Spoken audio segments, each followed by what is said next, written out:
자, 투데이 핫이슈 인터뷰 시간이에요.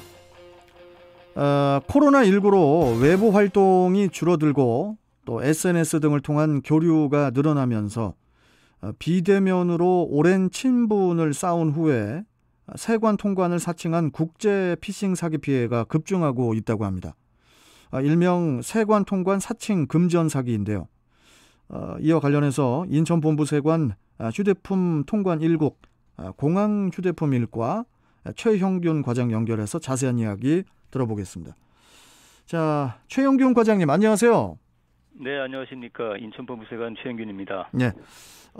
일단 세관 하면은 해외 여행 후에 이렇게 귀국하면서 이렇게 공항에서 물품을 이렇게 검사하는 것이 언뜻 떠오르는데요.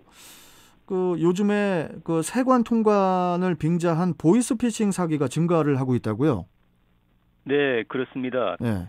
요즘은 소셜 네트워크 서비스로 서로 직접 대면하지 않아도 국경을 초월하여 사람을 사귈 수 있는 환경이 마련되어 있는 데다가 네. 현재 코로나19로 인해 외국을 자유롭게 출입할 수 없는 상황과 맞물려서 더욱 기승을 부리고 있는 것 같습니다. 이 보이스피싱 사기단도 점차 진화해서 전통적인 검찰, 경찰 등의 사칭에서 이제는 세관 사칭까지 범위를 넓히는 것 같습니다. 참, 세관 사칭은 또 이제 진짜 처음 들어보는 것 같기도 한데 그동안 있었던 검찰이나 경찰 등을 사칭한 보이스피싱과 또 세관을 사칭하는 보이스피싱에는 어떤 차이가 있습니까? 예, 지금까지 보이스피싱은 주로 국내에서 일어나는 사건을 가정해서 피해자들을 현혹해 온 데 반해서 세관을 사칭하는 경우에는 피해를 주는 상대방이 외국에 있다는 것이 특징이고 와 한국어를 할 줄 아는 외국인이 사기꾼일 것으로 판단이 됩니다. 한국어를 할 줄 아는 외국인이요? 네, 그렇습니다. 그래서 이들은 SNS를 통해서 오랫동안 친분을 쌓아왔고 이러한 친분이 신뢰로 이어질 때쯤 본색을 드러내는데요. 심지어 피해 사례 중에는 SNS로 무려 3년을 넘게 연락해온 친구에게 사기를 당한 피해자도 있습니다. 와, 아니 그게 말이 됩니까? 좀 이해가 안 가는데, 아니 이렇게 사기를 당하는 특별한 이유가 있나요? 예, 아마 이해가 안 되실 것 같은데 이 사기꾼들이 피해자들의 감성을 교묘히 파고든다고 볼 수가 있죠. 감성을 파고든다고요? 네, 예, 요즘 신조어로 로맨스 스캠이라는 말이 있습니다. 연애를 뜻하는 로맨스와 신용사기를 뜻하는 스캠의 합성어인데요. 대면 접촉이 불가한 SNS의 특성을 악용해서 가짜 사진이나 직업 등으로 상대방을 속이고 접근하며 어떤 경우에는 실제 이성으로 발전해서 피해자가 진심으로 결혼까지 약속하는 사례도 있습니다. 아이고, 그래요. 그런데 이제 이런 와중에서 상대방이 돈을 요구하면 거절하기 힘들 것 같고요. 거기에 더해서 공공기관인 세관에서 발생한 문제 해결을 위해 필요하다고 하면 더더욱 믿을 수밖에 없을 것 같습니다. 지금 과장님께서 이제 직업을 속인다고 말씀해 주셨는데 주로 어떤 직업으로 속이고 있으며 또 실제로 보이스피싱 사기꾼들은 피해자한테 어떤 핑계로 돈을 요구하는지 이것도 궁금해집니다. 네. 주로 유엔 근무직원, 그다음에 외교관, 해외 파병 미군 등을 사칭하는데 특히 미군 사칭 사례 중에는 킴 카스트로라는 가상의 인물의 사기를 당한 피해가 상당히 많습니다. 킴 카스트로요? 예, 그렇습니다. 아마 가상의 인물이라고 보여지고요.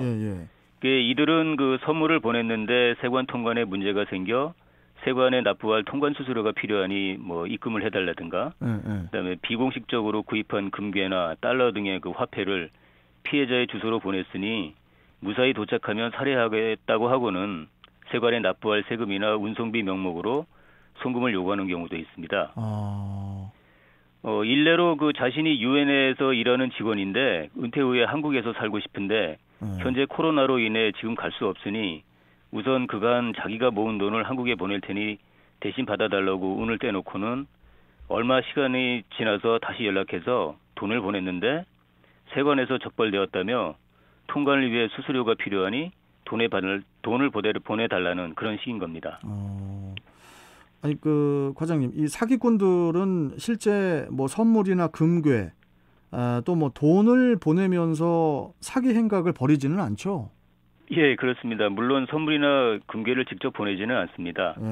예, 다만 직접 보내지는 않지만 보낸 것처럼 꾸미려고 물품 사진을 찍어 보내기도 하고 심지어는 가짜로 홈페이지를 만들어 놓고 택배 운송 번호를 알려준 다음에 피해자가 홈페이지에 들어가서 번호를 입력하면 실제 택배가 발송된 것처럼 확인하게 해요. 그렇게까지는 하고. 네, 그렇습니다. 그렇게 믿을 수 있게 하는 등 그 사기 수법이 혀를 내두를 정도입니다. 아니 그 피해자들의 연령대라든지 피해 액수는 얼마 정도 됩니까? 대충? 네, 연령대는 뭐 20대에서 70대까지 굉장히 다양하고 70대도 있어요. 네, 그렇습니다. 예, 피해액도 수백만 원에서 수천만 원까지 천차만별입니다. 그 사기꾼들이 처음에는 수십만 원에서 수백만 원 단위의 비교적 그 적은 금액을 송금해 달라고 하다가 이게 이제 먹히게 되면 그 다음에는 액수를 높여서 금액을 요구하는 게 전형적인 수법인데요. 신기하네. 예, 피해자들이 대부분 1차로 송금을 하고 나서 2차로 요구하는 금액이 매우 크니까 그제서야 세관에 확인 전화를 하는 경우가 이렇게 많습니다. 우리 최영균 과장님. 네. 이런 말씀 드려도 되는지 모르겠는데 저도 개인적으로 제가 뭐 이렇게 피해를 봤다는 게 아니고 네. 한 2, 3년 전부터 제 그 개인 SNS가 있을 거 아닙니까? 네. 제 개인 SNS에 자꾸 이렇게 친구 요청을 하는 사람들 중에 보면은 뭐 이렇게 좀 선정적이거나 이런 것 때문에 하는 그런 불법 그런 사람들도 있고 그 다음에 아까 우리 과장님이 말씀하셨던 그 해외 파병 미군 말씀하셨잖아요. 예. 아니 이거 제가 신기한 게 미군 복장이에요, 여군이. 예, 맞습니다. 근데 되게 이쁘장하게 생긴 객관적으로 그런 그 복장을 한 미군이 저를 뭐를 안다고 저한테 계속 친구 추가를 하길래 제가 그것을 한 2, 3년 전부터 그냥 친구 추가를 거부를 했었거든요. 네. 그럼 거부를 하면은 그걸로 그냥 끝내야 되는 거잖아요. 네. 그런데 또 계속 친구 추가를 해요. 또 요청을 하고. 그런데 그러다 보니까 그 사람뿐만이 아니라 또 다른 미군 복장을 한 다른 여자들도 그런 분들도 이제 친구 추가를 하더라 이거죠. 네. 어떤 그런 것들이 제가 그 중에 진짜 오리지널 미군도 계실 수도 있겠지만은 참 여러 가지 그런 그 사기 수법들이 있는 것 같아서 혹시라도 그때 당시 저한테 그 친구 추가했던 분들 중에도 혹시 또 가해자가 있었지 않나 이런 생각이 들어서 한번 말씀을 드렸고 일단 그 마지막으로 이 국제 피싱 사기 피해를 당하지 않기 위해서 우리가 또 이제 주의해야 할 점이 있다면 좀 어떤 점이 있을지 이걸 좀 마지막으로 말씀해 주시죠, 과장님. 네, 알겠습니다.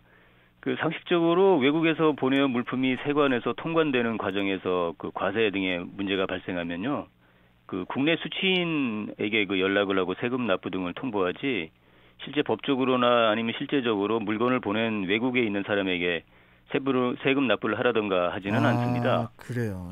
예, 그러니까 실제 외국에 있는 사람이 한국 세관에 뭐 관세를 내거나 통관 수수료가 필요하다고 돈을 요구하는 경우에는 절대 송금을 하시면 안 되고요. 그렇죠.